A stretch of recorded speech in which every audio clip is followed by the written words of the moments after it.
Obrigada, né, por todo o envolvimento, por toda a interação que tem com o curso, após e a graduação, você enquanto professor do curso de graduação em Ecologia, por todo o movimento, né, nesse projeto de sustentabilidade, enfim, por estar agora à tarde aqui conosco, se dispor, né, dispor do seu tempo para estar aqui conosco.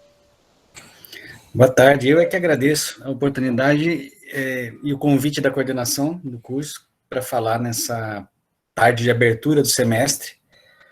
A gente espera que seja o último semestre online, que o próximo semestre a gente esteja de volta ao campus, né? Essa é a nossa esperança.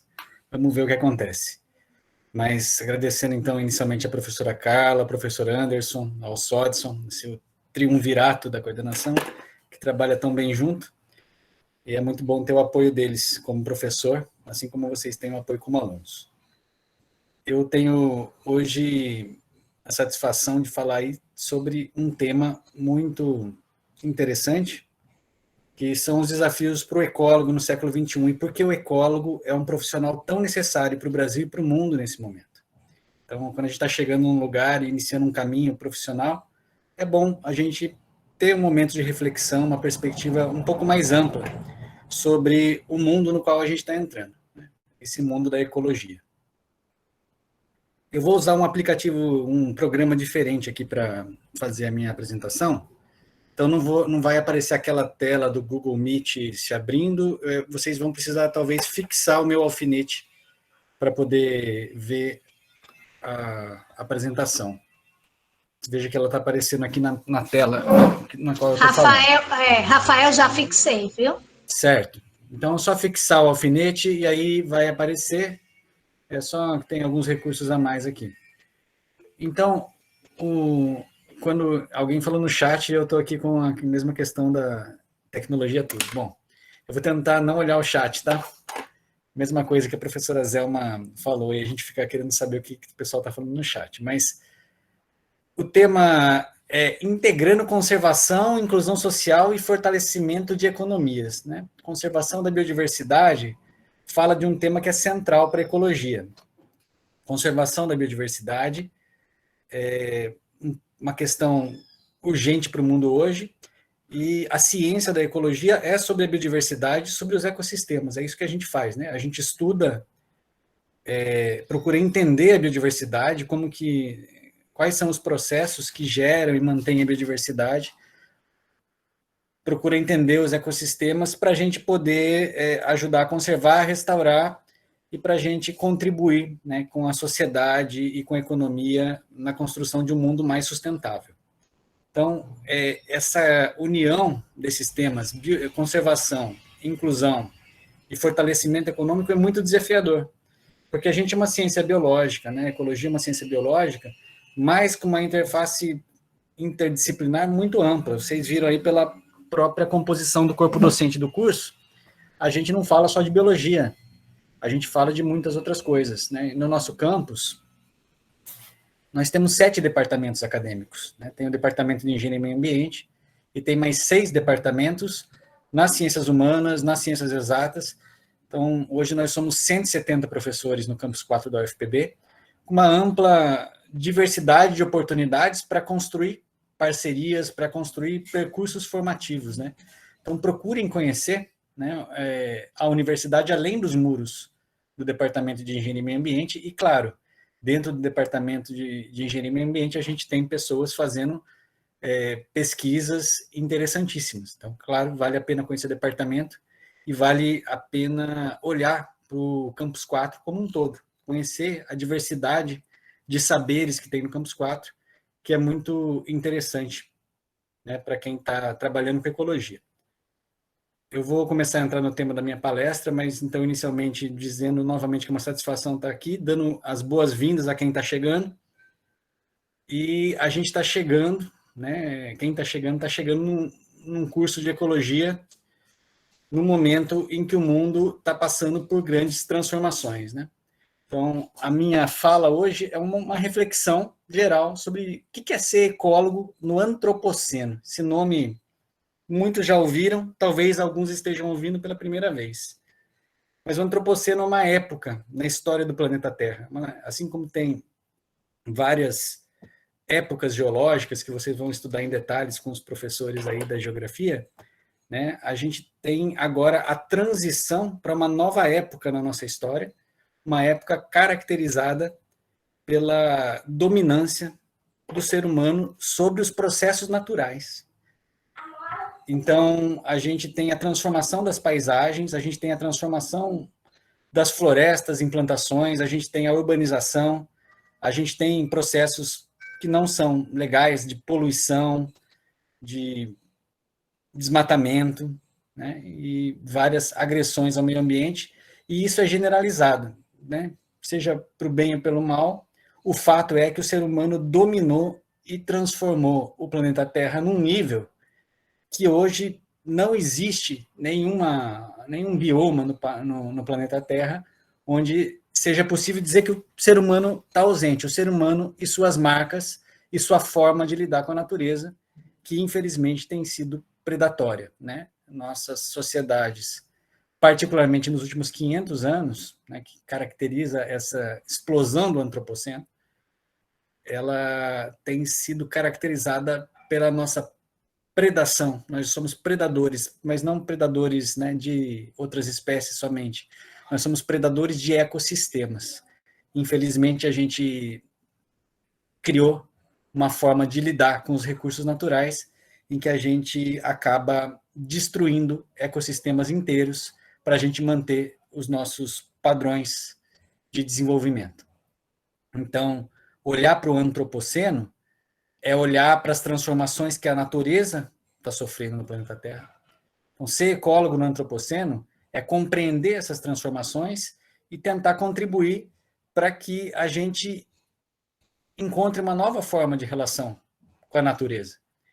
Então, uma nova forma de relação com a natureza significa repensar as formas como nós nos organizamos para produzir, as formas como nós nos organizamos socialmente, e assim, em último nível, as formas como nós percebemos e tratamos a natureza, né? Não como recurso natural, como eu estava falando até agora, mas como coabitantes do mesmo planeta, dos quais nós dependemos. Então, essa percepção do valor da natureza é fundamental para ser ecólogo do antropoceno. A gente precisa olhar a natureza com outros olhos para a gente começar a pensar quais caminhos são possíveis para essa transformação tão urgente. E urgente é a palavra que se justifica por uma série de fatos que estão aí na nossa cara. A mais evidente deles é a pandemia do coronavírus, que é um problema ecológico na sua origem, né? O coronavírus, a hipótese mais plausível que se tem hoje, é uma zoonose que passou de mamíferos, né, provavelmente morcegos, para seres humanos. Isso é um fenômeno relativamente comum. No caso, aconteceu uma catástrofe mundial de proporções históricas, épicas, infelizmente. E a gente tem que olhar, a gente fala muito de novo normal e fica pensando que o novo normal, o pós-pandêmico, significa a gente seguir certos protocolos, usar máscara por um tempo ainda, possivelmente. Claro que a gente tem que fazer isso, mas a gente tem que pensar o que é novo nesse normal em relação às causas desse problema, que é a destruição ambiental, que é a defaunação, que é a caça ilegal, que é o tráfico de animais silvestres, que é a destruição da biodiversidade para manter o mundo tal qual está. E eu não estou falando de capitalismo, socialismo, né? O problema se origina na China, que tem um certo sistema político, mas que reproduz os mesmos padrões de destruição. Então, a questão aqui não é uma discussão de qual espectro político a gente está falando. A gente está falando de uma questão universal, uma questão mais ampla, uma questão que é a relação do ser humano com a natureza. Independentemente de qual lugar da Terra a gente esteja, a gente está encarando o mesmo problema hoje, que é algum problema um só, que a gente precisa manter esse planeta vivo. Essa reportagem aqui, eu só coloquei porque o título dela é interessante, então, o Amanhã é Hoje. Então, é uma reportagem sobre o drama de brasileiros impactados por mudanças climáticas. No Brasil, a gente tem processos severos de mudanças, né, mudanças da paisagem, processos de desertificação, e processos de desmatamento e defaunação, vou falar um pouquinho mais adiante, a gente está perdendo nossa biodiversidade, particularmente aqui no Nordeste. Então, a gente está num limite onde a gente está olhando para a história e falando, olha, a gente vai abaixar a cabeça e deixar tudo isso passar, né, toda essa manada de destruição que está passando goela abaixo no mundo e particularmente no Brasil atual, né, ou a gente vai começar a construir agendas positivas, começando na nossa casa, começando no nosso departamento, no nosso curso, no nosso campus, na nossa região, no nosso estado, no nosso país. Eu acho que essa é a hora, né? O protagonismo, a gente fala muito, né? A professora Carla estava falando de metodologias ativas, e tem uma ideia do protagonismo do estudante, e também tem uma ideia do aprender fazendo, né? Então, a metodologia de projetos. Mas o que é ser protagonista, né? Ser protagonista é estar em sintonia com a história com H maiúsculo, com o que está acontecendo, com os problemas universais. Aí eu vou falar um pouquinho mais, né? Para mostrar que no Campus 4 da UFPB e no curso de Ecologia, a gente está em sintonia com essa história e está desenvolvendo projetos, uma série de projetos muito interessantes, e que, se vocês conceberem essa chance que vocês estão tendo na universidade, com uma coisa que vai além do ensino, porque a universidade é mais que ensino. Evidentemente, o ensino é importante, mas a formação universitária é ensino, pesquisa e extensão. Então, eu estimulo fortemente que vocês procurem se envolver com projetos de pesquisa e com projetos de extensão para ter essa vivência universitária mais ampla, mais plena. E conseguir, então, atingir esse diálogo com os problemas universais. O antropoceno é uma época de crise. A gente está vivendo uma grande crise ambiental, uma crise ecológica, social e econômica também, né? Nesse momento de pandemia particularmente. E nós temos no antropoceno, né, muitos e muitos exemplos de resistência, de criatividade, de ressurgência. E nós estamos interessados nisso. Evidentemente, nós precisamos ter consciência do problema histórico que está perante a gente. Mas a gente não pode viver num mar de pessimismo. Mais do que nunca, a gente está precisando olhar para o futuro com esperança. Então, tem uma comunidade aí na foto de baixo, né, em algum ponto do Pacífico, né, são ilhas e começam a sofrer os problemas causados pelas mudanças climáticas, né, que alguns lugares estão sendo alagados, né, e eles estão dizendo aí na placa, nós não estamos, né, submergindo, nós estamos lutando. Então, a gente tem vários outros exemplos de resistência dos povos indígenas, resistência ecológica urbana.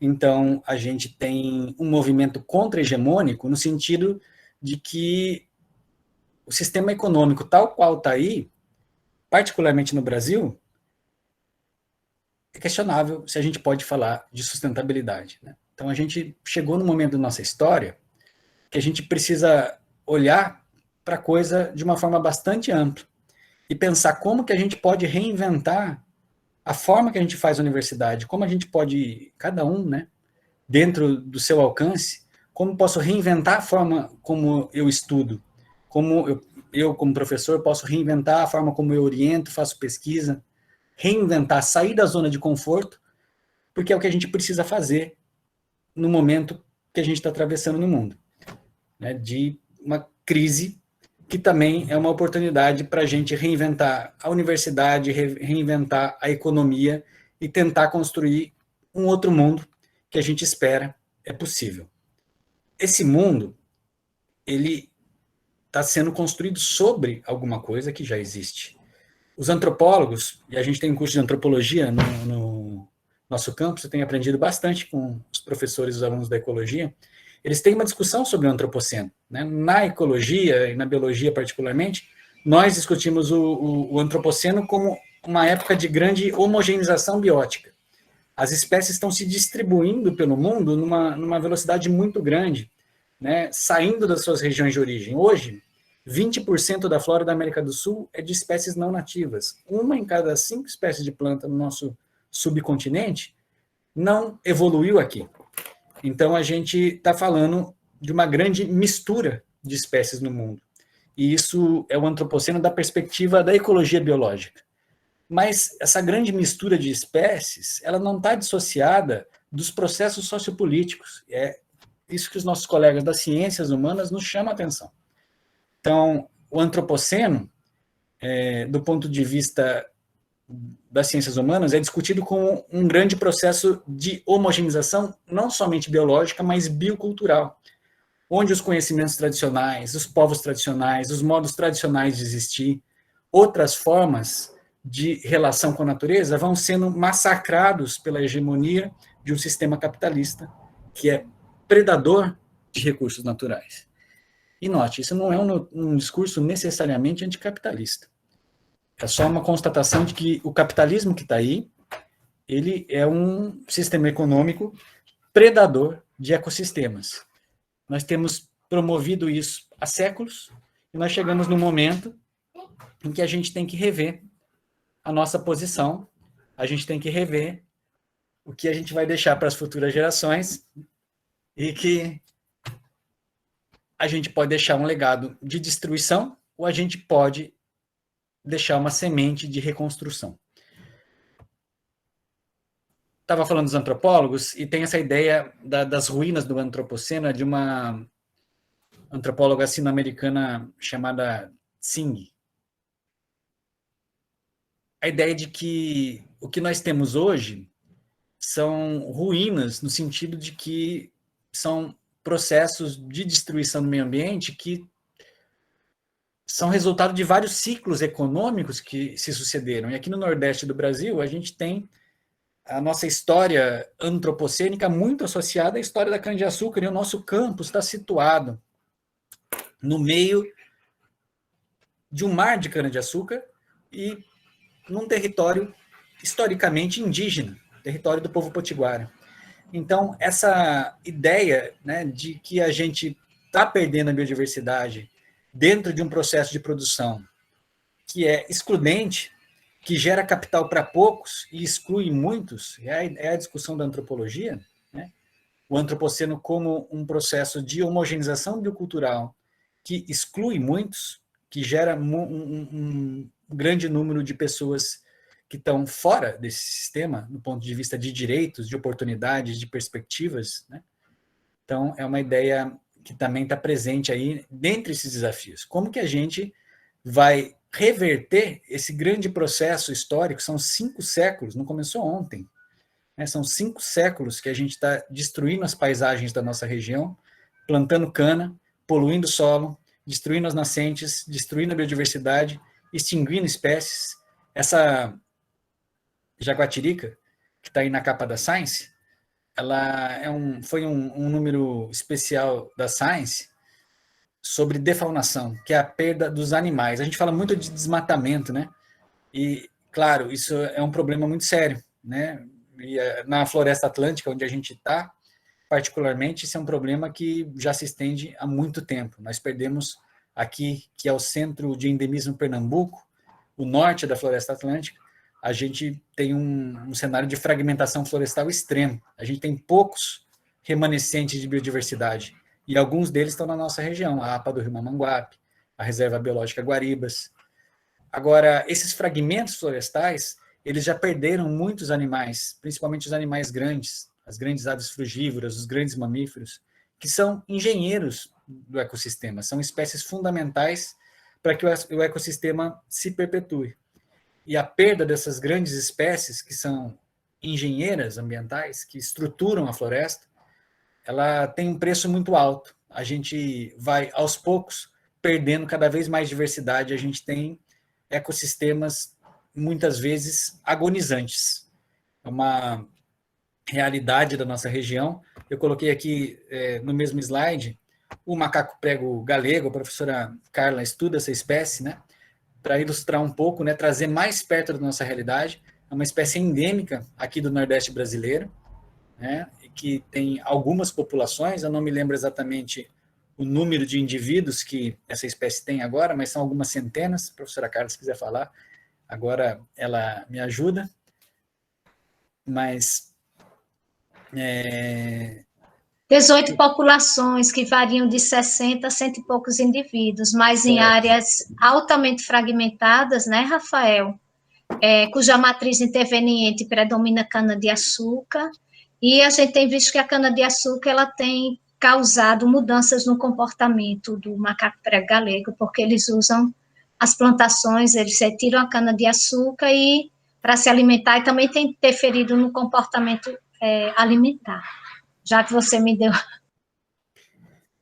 Isso são alguns aspectos, né, de quem entende do assunto e da biologia da espécie, né, mas essa é uma das espécies que ameaçadas por esse processo de destruição das nossas florestas, né? A gente diz que a biodiversidade é a nossa maior riqueza, mas o que a gente está fazendo pela biodiversidade?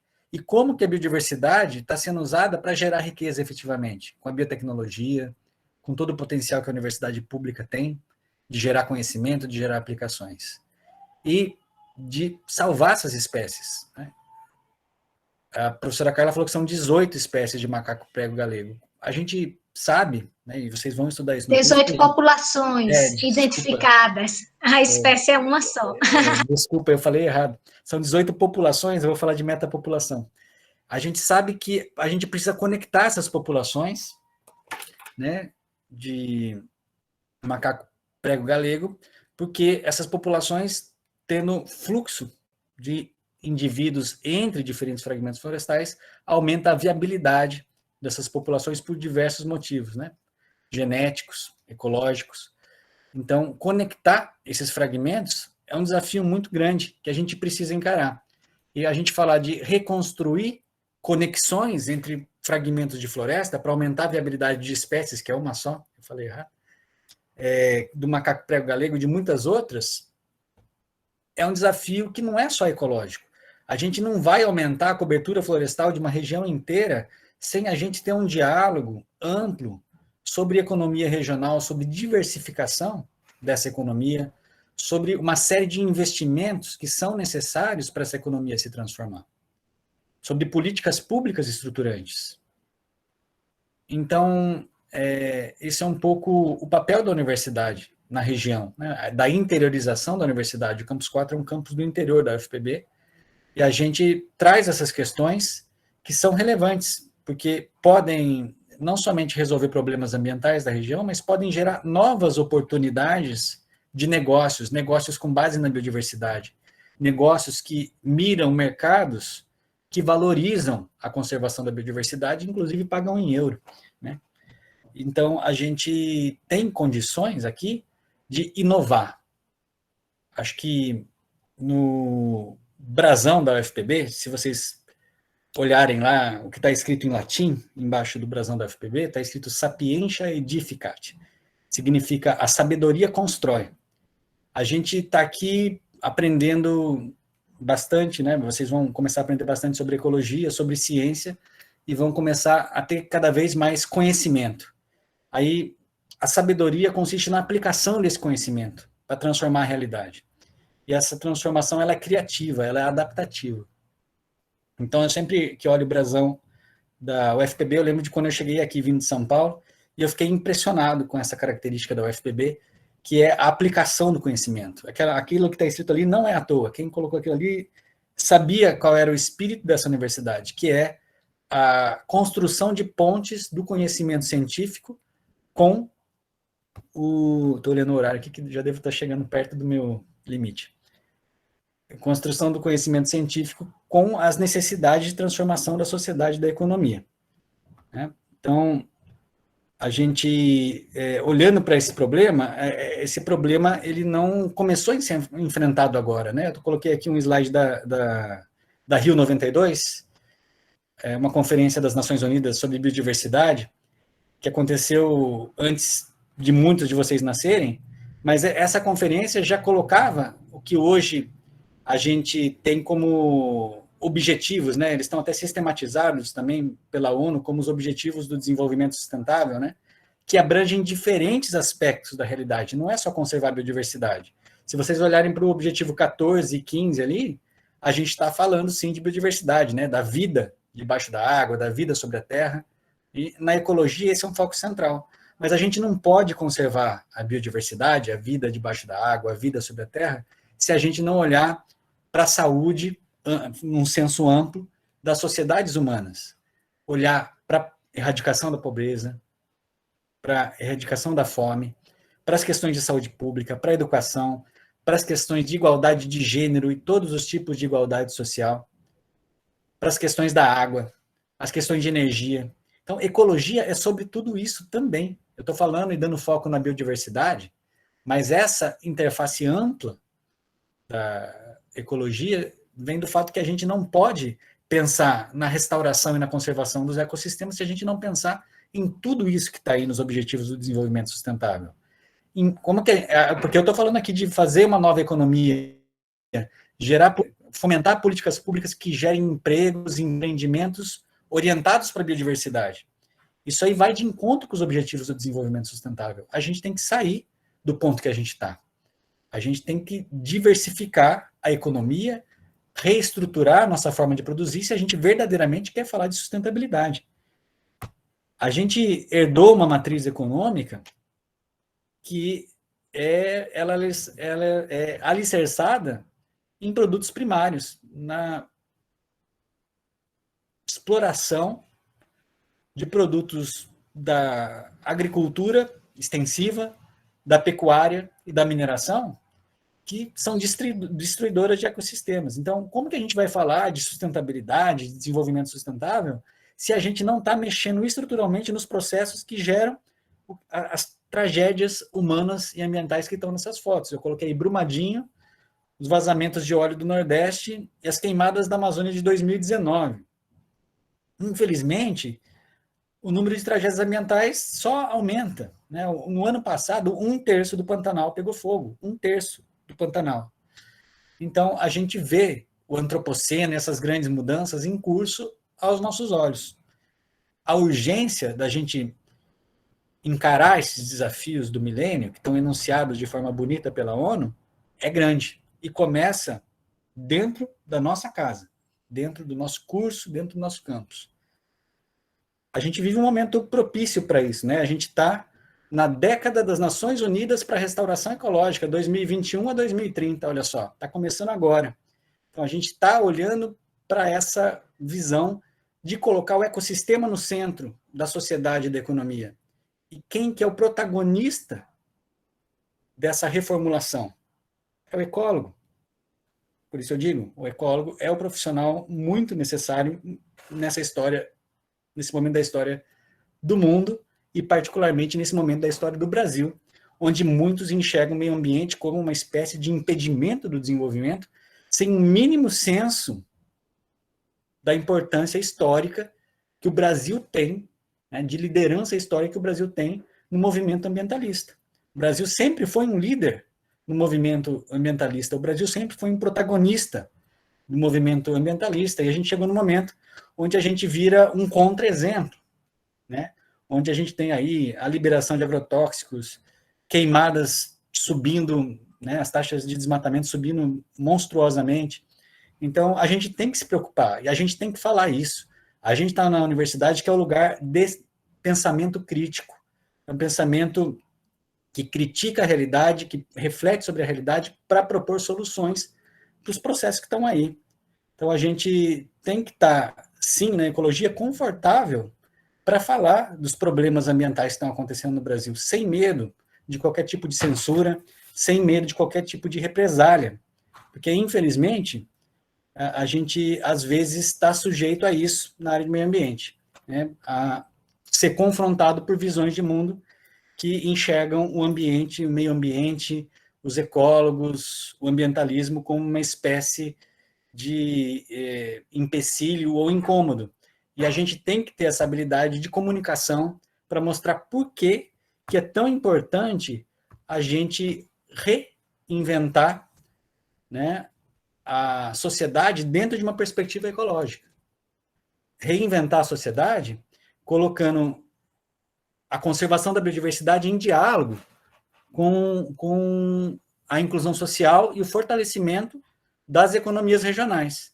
Então, a capa desse livro, que coloca toda essa turbilhão de eventos ecológicos, sociais dentro de uma pessoa, é uma boa analogia do momento que a gente está vivendo. Nós precisamos, para rearticular conservação, inclusão e economia, a gente precisa começar dentro de nós mesmos, né? Então, a gente não pode querer mudar o mundo se a gente mantém, por exemplo, os mesmos padrões de consumo, né? Isso é um exercício de reeducação tremendo, né? Passa pela reciclagem, pelas nossas atitudes mais simples, né? De diminuir o uso de plásticos, de buscar alimentos orgânicos, né? A gente tem que estar conectado com o que a gente está fazendo verdadeiramente. E é um tremendo exercício de reeducação. Ao fazer isso, e dentro da nossa prática profissional de ecólogo, nós também estamos pensando como coviabilizar, né? Eu coloquei esse livro aí porque ele traz essa ideia de coviabilidade. A gente tem múltiplas formas de construir ecossistemas, de ter ecossistemas diversos e estáveis, principalmente agora que a gente tem ecossistemas formados por espécies de vários lugares do mundo, né? Espécies que não são nativas fazem parte dos ecossistemas. Então, a gente está revendo a nossa visão sobre os ecossistemas. A gente precisa, sim, ter ecossistemas funcionais e que gerem oportunidades de inclusão. Eu coloquei outros livros aí, né? A Ecologia dos Pobres, e um livro do Leonardo Boff, que é um pensador brasileiro que discute o que é sustentabilidade e o que não é sustentabilidade. Tem um livro dele que tem esse nome. Essa visão do Leonardo Boff, ela coloca no centro o problema da inclusão social, da redução da pobreza e da fome e da miséria como um problema ecológico. Então, a gente não pode ter essa visão, essa ideia de colocar o pensamento ecossistêmico no centro do debate sobre desenvolvimento se a gente não tiver uma visão social. Então, a inclusão social vai muito além do assistencialismo, da gente pensar que a gente precisa simplesmente mitigar o problema social. A gente precisa de soluções estruturantes. Então, essa ideia que está aí nessa foto do corredor ecológico, que eu estava comentando agora há pouco, que a gente precisa conectar os fragmentos florestais para gerar a possibilidade das espécies aumentarem a sua viabilidade populacional, medidas desse tipo elas precisam necessariamente estar conectadas com iniciativas de inclusão, né? com, por exemplo, empreendimentos agroflorestais, com projetos de educação profissional para sistemas agroflorestais. A gente precisa possibilitar para a juventude caminhos para que essa nova economia ecológica seja efetivamente possível. Isso demanda um diálogo amplo. A gente precisa, urgentemente, discutir a nossa democracia, porque começa a ficar cada vez mais claro que essa necessidade que a gente tem de coviabilizar os ecossistemas, a inclusão social e uma nova economia, tem essas moedinhas aí ao entorno das árvores para mostrar que a gente pode gerar valor na biodiversidade, a partir da biodiversidade, a gente precisa estar reinventando possibilidades de conexão, não só entre os ecossistemas, mas possibilidades de conexão entre empreendimentos, possibilidades de conexão e de inclusão de pessoas que, nesse momento, estão marginalizadas no sistema de produção, no sistema econômico, e estão marginalizadas porque essa marginalidade, no sentido de estar na periferia desse sistema, né? Não relacionada a crime, né? Eu estou usando a palavra marginalidade, resultado de um processo histórico, né? Esse processo de 500 anos de exclusão, né? De perpetuação de um sistema econômico que gera oportunidades e lucro para poucos e explora o trabalho de muitos. Então, a gente precisa, sim, discutir uma nova forma de democracia, onde a gente possa construir projetos em rede, projetos que envolvam múltiplas instituições e que tenham no centro essa ideia de coviabilizar as necessidades de conservação e as necessidades socioeconômicas do nosso povo, do povo brasileiro, do povo nordestino, do povo paraibano. Então, a gente não pode mais fazer universidade, estar na universidade, sem olhar para o desafio histórico que está colocado à nossa frente, que é colocar a biodiversidade no centro do debate, sim, mas articular esse protagonismo da biodiversidade, por consequência, o protagonismo da ecologia, com estratégias de inclusão social, que a gente mais do que nunca está precisando. A pandemia veio e colocou a gente aí numa situação, né, muita gente em situação de vulnerabilidade social. Quem anda pela cidade de João Pessoa percebe isso claramente nos semáforos da cidade. Então, a gente está realmente precisando construir uma agenda positiva e a gente tem essa possibilidade aqui, no litoral norte da Paraíba, só já concluindo. Aqui é o mapa do nosso território, a área achurada é a terra indígena Potiguara, a letrinha A é a Reserva Biológica Guaribas, a letrinha B e C, a APA do Rio Mamanguape. Então, são os nossos repositórios de biodiversidade. A terra indígena Potiguara é um patrimônio cultural, né? O povo potiguara, habitante originário dessa região, que a gente deve conhecer, né? Quem está chegando aqui, respeitar e entender que a gente tem muito que aprender com os povos indígenas no que diz respeito à ecologia e conservação. E também a área verde, que é a maior parte dessa figura, é um emaranhado de pastagens e plantações de cana. Então, é a típica paisagem antropocênica, né? As ruínas do antropoceno, que a gente precisa aprender a reconstruir, gerando mais biodiversidade e mais inclusão a partir da ciência, da tecnologia e da educação. Eu vou encerrando, já passei uns 15 minutos do meu horário pelos meus cálculos, e eu quis dar uma breve visão do que a gente está pensando, né, em termos de inovação e pesquisa aqui no campus, mas a gente não tem tempo para detalhar os projetos em si, né? A gente tem vários projetos acontecendo, vários projetos não só meus, né? Todos os professores realizam projetos de pesquisa, extensão, e a gente tem uma diversidade de abordagens para esses problemas de inclusão, de conservação da biodiversidade e de construção de bioeconomias, né? De economias de base ecológica. Então, como não tem tempo de entrar no detalhe de todos os projetos, eu termino convidando vocês a serem curiosos, a conhecerem o trabalho dos professores do Departamento de Engenharia e Meio Ambiente, de conhecerem a pesquisa desses professores. Os professores são doutores, né? Eu sempre brinco que a gente tem aí, somando os anos de estudo de todos os professores do departamento, a gente deve ter aí quase uns 400 anos de estudo. Então, vamos aproveitar as oportunidades que a universidade pública dá para a gente construir essa visão ampla sobre no caminho que a gente está trilhando, né? A gente está trilhando um caminho na ecologia, vocês estão começando a trilhar agora, que é um caminho que muita gente vem trilhando, e vocês têm a felicidade de estar num curso onde você tem, né, professores muito experientes. Eu estou chegando aqui agora, né, mas já aprendi muito com os meus colegas de departamento. Eu acredito que vocês também vão aprender e espero que vocês possam apreciar, né, passar não somente por esse semestre, mas passar por todo o curso e se apaixonem pela ecologia como a gente se apaixonou, entendendo que a ecologia é uma ciência com base e raiz, né, no estudo da biodiversidade, mas que ela é transdisciplinar e é uma ciência que está aí para mudar o mundo.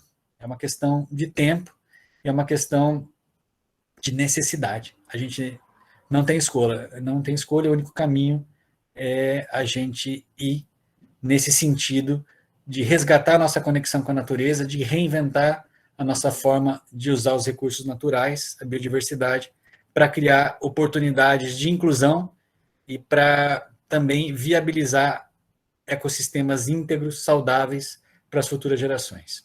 Eu encerro por aqui e desejando a vocês novamente um ótimo semestre para quem está chegando. Sejam bem-vindos ao FPB e bem-vindos ao curso de Ecologia. Passando a palavra de volta para a professora Carla. Rafael, obrigada por essa palestra tão rica, tão interessante, né? Que nos traz uma reflexão tão grande e que mostra realmente, tão ampla, que mostra a extensão, a amplitude da ecologia enquanto ciência, né? Foi muito interessante você colocar a questão, né, das terras indígenas. É importante quem está chegando saber que nós temos aqui no nosso curso, para nossa alegria e orgulho, alunos indígenas, né? Então, que o Campus 4 ele está inserido nesse mosaico de territórios, de cultura, de biodiversidade que o professor Rafael mostrou muito bem. E nós interagimos com esse saber tradicional e o saber científico, né? Para realmente a gente ter um conhecimento holístico, e a ecologia, ela tem um papel super importante nisso. Então, o curso tem características específicas que se destacam, ao meu ver, dos outros cursos de ecologia no Brasil, né? Nós somos privilegiados nesse sentido, por esse território onde nós estamos inseridos, por essas oportunidades, né, de interação. Biodiversidade não é só, o professor Rafael colocou muito bem, riqueza de espécies, ela também é diversidade cultural, né, genética cultural.